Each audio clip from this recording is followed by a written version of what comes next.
শালা বৈদুর বাচ্চা বৈদু, তুই নিজেকে বড় খেলাড়ি ভাবিস লাইবে? তোমরা কেন বিশ্বাস করছো না? মেয়েটা এইরই ছিল। শালা মিথ্যা কথা বললে মারবো কানে আর মুখ দুই প্যানে।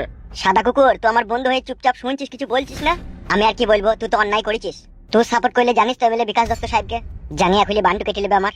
শালা তোকে আমি প্রথম দেখাতেই বুঝতে পেরেছিলাম তুই তেতাস মাল। যা সত্যি তাই তোমাদেরকে বলেছি, যে দেবে তেতাস ভাবো, তাইলে আমার আর কিছু করার নাই। তো এক नंबर का 12 आदमी है, না হলে তুই একটা মেয়ের জন্য এমএলএ সাহেবকে মারার প্ল্যান করিস। ভুলে হয়ে গেছে, মেয়েটার রূপ জৈবনে আমি ফিদা হয়ে এই সিদ্ধান্তটা নিয়েছিলাম। आज मुझे पता चला क्योंकि एक मच्छर ने एक आदमी को हिजड़ा कैसे बनाया। কি বলছো বাগের পুটকি ভাই? আমি কাউকে হিজড়ি বানাইনি। তার বিচার করবে এমএলএ বিকাশ দত্ত, চো তুই আমাদের সাথে।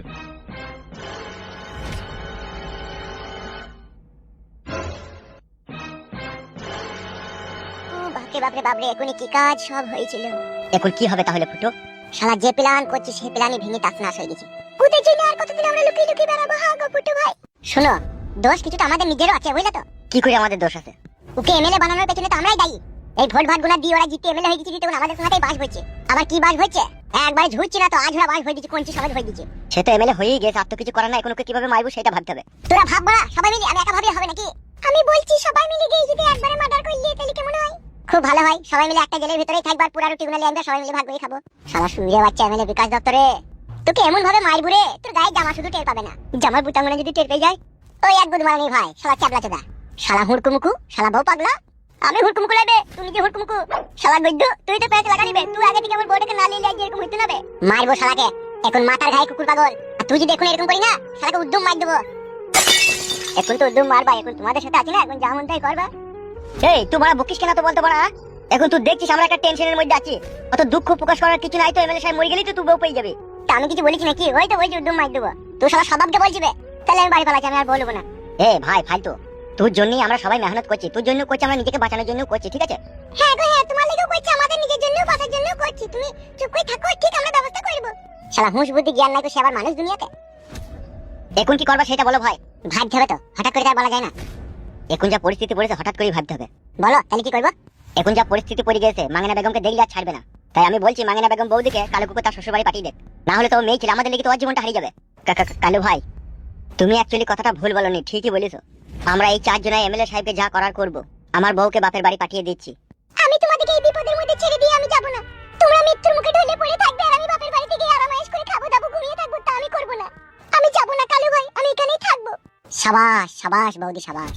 বাড়ির মরদ যখন হিজড়ে হয়ে যায়, তখন তার বউ ওয়েল বেঙ্গল টাইগার হয়ে যায়। তারই প্রমাণ হাতে লতে পেয়ে গেলাম। কি বলতে চাচ্ছিস কি বাড়া তুই? আমি হিজড়ে? কথাতে বলে শিক্ষিত লোকের জিতু বর্ণ ভালো, কিন্তু মূর্খ লোকের কাঁধে চাপা ভালো নয়। তারই প্রমাণ তোর কাছ থেকে হাতে লতে পেয়ে গেলাম। তোকে আমি হিজড়ি বলতে চাইলাম, উদাহরণ দিলাম যে এই বিপদের সময় একটা মেয়ে মানুষ আমাদের সাপোর্ট করতে চাইছি, আর আমরা এমনই কাপুরুষ, আমরা তার সামনে যেতে পারছি না, মেয়েটাকে সামনে রেখে প্রতিশোধ নেওয়ার চেষ্টা করছি, সেটাই বলতে চাইলাম। তার মানে আমাকেও কাপুরুষ বলছি নাকি তো? ছি জ্ঞান বুদ্ধি যদি বাজারে হাতে কিনতে পাওয়া যেত না, এক ঝোলা কিনে এনে তোদেরকে দিতাম আমি, আর বেশি করে দিতাম ওই শালো টাকায়, বউ পাগলাটাকে। তুই কি বলতে চাইছিস ফ্রেশ করে বল না।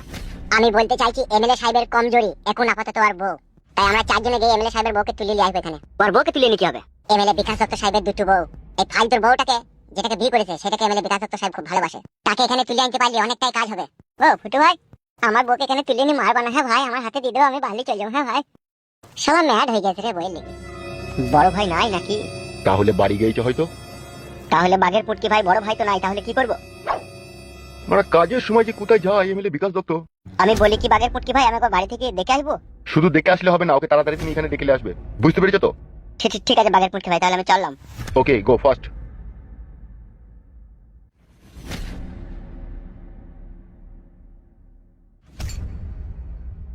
ওখানে চুপ করে বস যতক্ষণ এমএলএ বিকাশ দত্ত সাহেব না আসে। শালা বেঈমানি করারও একটা সীমারিকা থাকবে, তুই সেই সীমারিকার বেড়া ভেঙে দিয়েছিস বে। তোকে এখনো পর্যন্ত বাঁচিয়ে রেখেছে এই তোর এক কুলু কপালবে। এমএলএ বিকাশ দত্ত সাহেবের জায়গায় যদি আমি থাকতাম না, তোকে এতক্ষণ মদের চাট করে ফেলতাম বে। শালা বেঈমান বিশ্বাসঘাতক ছেলে তুই। ভিতরে আসতে পারি বিকাশ দত্ত বাবু? কে আপনি? বলছি বিকাশ দত্ত বাবু নেই? না না, বিকাশ দত্ত বাবু নেই। কেন, কিছু প্রয়োজন? প্রয়োজনটা আমার এমএলএ বিকাশ দত্ত বাবুর সাথেই ছিল। উনি তো নেই, কিছুক্ষণের মধ্যে এসে পড়বে, আপনি 10 মিনিট ঘুরে আসুন। Okay fine. Thank you.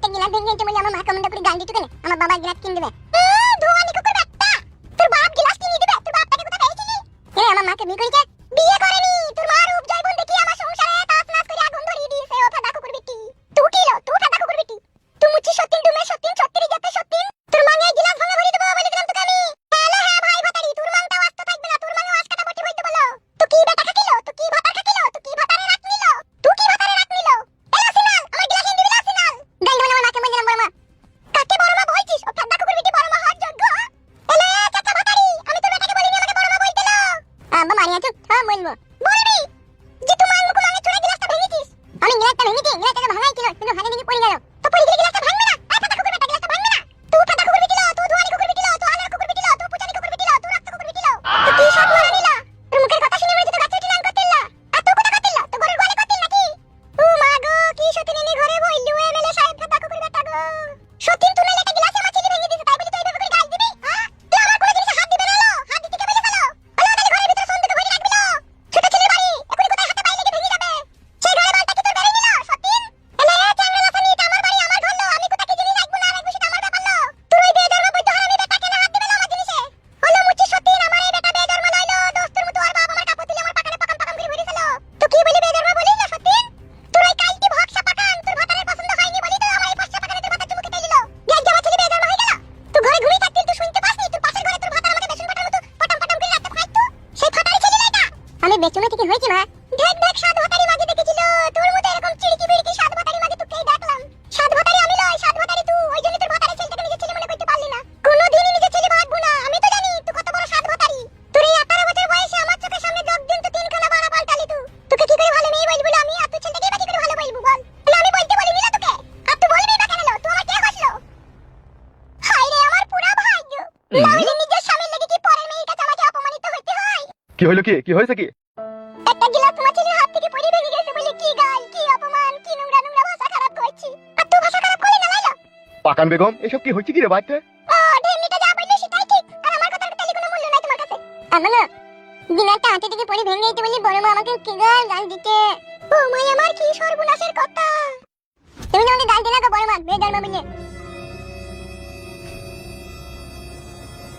এমনিতেই আমার মাথা নষ্ট আর এই মনে কিন্তু আমার অনেক কষ্ট আর ভালো মন্দ বাড়িতে রাঁধছিস আর খেছিস তো কিছু বুঝতে পারছিস না লাই একটা গিলাসের জন্য হাড়ির অপমান করলি গো কি নোংরা নোংরা ভাষা খারাপ করলি তুই এত ভাষা খারাপ করলি লো এ চুপলো মাংমারানি বগাসুদি তুই খানকি মাগিকে বিয়ে করেছি জীবনে আমি কি যন্ত্রণায় পড়েছি এক আমি ছাড়া আর কেউ জানে না কই থেকে বেরিয়ে চলে করলি কেন কিসের জন্য করলি আমার বাপটা একটা গুদমারানি শালা ছিল সেই শালার পেঁচে পড়ি তুই মাগিকে বিয়ে করতে আমি বাধ্য হয়েছিলাম তাহলে তোর মতো এরকম আমি উটুন কপালি ঝাঁটা খাকি মাগিকে আমি বিয়ে করতাম না নিজে আমি হ্যান্ডেল মেরে মেরে সেটাকে নষ্ট করে ফেলতাম দিয়ে হিজিরি হয়ে যেতাম তাহলেও তোর মতো এরকম বার করতে মহিলাকে আমি বিয়ে করতাম না এক এক সময় দেখি তোকে মনে হয় তুই বেশ মাগিদের সর্দার এত বড় কথা তুমি আমাকে বলতে পারলে না বলার কি আছে তুই মেয়ে লয় তুই মেয়ে নামে কলঙ্ক তুই যদি মেয়েই হতিল তাইলে তোর সাথে ঝগড়া করতিল না ও মা গো ভাগ্য করে ভাতার একটা পেয়েছিলাম রে তুই কি মেয়ে মানুষ পাগল ভাতার রে তুই আমার মেয়ে দেখলি তোর মুখ দিয়ে টস টস টস টস করে লাল পড়ে বল পাকান বেগম মারা তাইলে তুই যে চ্যাংড়া লাসানি মাগি তোকে মারাই দরকার লো এলো একটা গ্লাস নাইলে বাড়িতে ভেঙেছিল তাহলে কি ঝগড়া শুনতে হবে কেন লো মাং মারানি মাগি গ্লাস আর মনে হচ্ছে দুনিয়াতে নাই ওই একটাই গ্লাস বড় ভাই কি হলো ব্যস্ত আছেন নাকি না না কি হয়েছে বল তাড়াতাড়ি একবার পার্টির অফিসে চলেন দরকার আছে পেয়েছে মাগিটাকে পেয়েছে না না পাইনি সেই জন্যই আপনাকে ডাকছি কই চো তো দেখছি চো আসুন আমি বাড়ি এসে যেন কোনো ঝগড়া অশান্তি আর না দেখতে পাই তাহলে চুলের মুঠি ধরিয়ে তোকে বাড়ি থেকে খেদাবো তোকে বলি গেলাম আমি পাকান বেগম কথাটা মনে থাকে জানো আরে রূপা বলো ঝগড়া শান্তি করার দরকার নাই আমি আসার সময় গ্লাস দিয়ে আসবো বেশ ঠিক আছে চলে এই ছোড়া চো হ্যাঁ আসুন বড় ভাই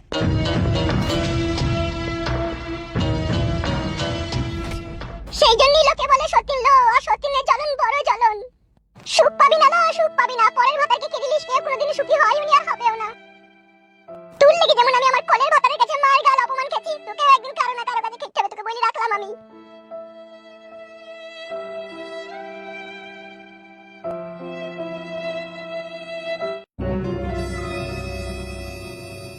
এমএলএ বিকাশ দত্ত বাবু হামসাফার এখন মিথ্যা বলছি কি সত্যি বলছি কোনো প্রমাণপত্র পাওয়া যায়নি হোয়াট আপনি ওকে জিজ্ঞেস করুন ও তো বসে আছে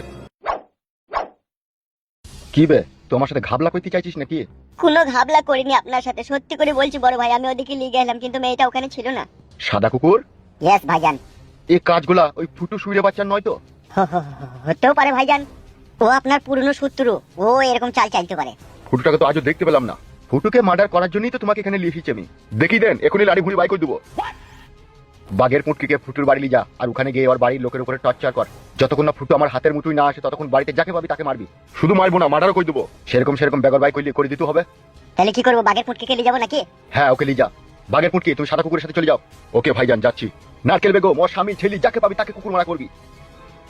আপনি একদম চিন্তা করবেন না, বাঘের পুটকি যখন আছে সব কাজের সমাধান করে দেবে। তাড়াতাড়ি যাও।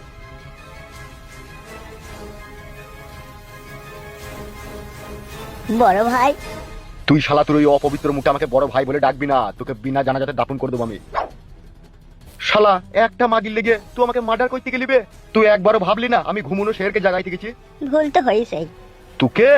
তোকে গুলি করে মারবো না, তোর পেটে 300 খানা গোটা বেলেট ভরে দেবো, দাড়ি কাটা আদি তোকে লি না ঝাঁকড়ি দেবো। শালা তিল্লি গুর্দা ফ্যাপসা মগজ কেটে একবার ফানা ফিল্লা হয়ে যাবে। তুই জানিস না তুই কাকে মার্ডার করতে গিয়েছিলি? সারা পশ্চিম বাংলার লোক আর বাংলাদেশের লোকও জানে যে এমএলএ বিকাশ দত্ত একটা হিংস্র পশু। ও যাকে একবার ধরে না তাকে একেবারে